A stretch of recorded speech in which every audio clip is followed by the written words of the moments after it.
నేను అందుకే ప్రతిరోజు ప్రార్థన చేస్తాను. ఈ రోజు కాబట్టి చెప్తున్నా, ఉగాది రోజు కాబట్టి చెప్తున్నాను.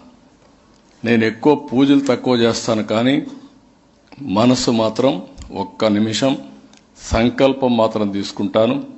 ఆ సంకల్పం వెంకటేశ్వర స్వామి సాక్షిగా తీసుకుంటా. ఆయన దగ్గరే పోయి నిలబడుకొని ఒకటే కోరుకుంటా, దేవతల రాజధాని అమరావతి, ప్రజా రాజధాని అమరావతి, దేవతల రాజధాని ఎట్లయితే ఉందో దాంట్లో అంత కాకపోయినా నెక్స్ట్ లెవెల్ ఆఫ్ డెవలప్మెంట్ ఇక్కడ చూపించమని, సమస్య లేని రాష్ట్రం చేయమని ఆయన ఒకసారి కోరుకుంటాను.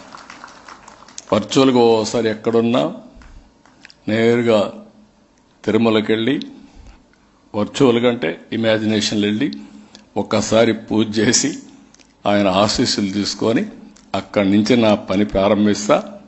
ఏది మంచో అది చేసుకుంటూ short term, medium term, long term ప్రణాళికలు దృష్టిలో పెట్టుకుని అందరి వాడిగా ఉండాలని, దుష్టులకు మాత్రం ఒకటే చెప్తాను, మళ్ళా చరిత్ర చెప్పిన నగ్న సత్యం, దుష్టుల్ని మాత్రం ఏమారితే మళ్ళా మనం మొదటికొస్తాం. దాంట్లో రాజీ లేని పోరాటం చేసి మీ అందరికీ న్యాయం చేసే బాధ్యత తీసుకుంటానని మరొక్కసారి మీ అందరికీ హామీ ఇస్తున్నా.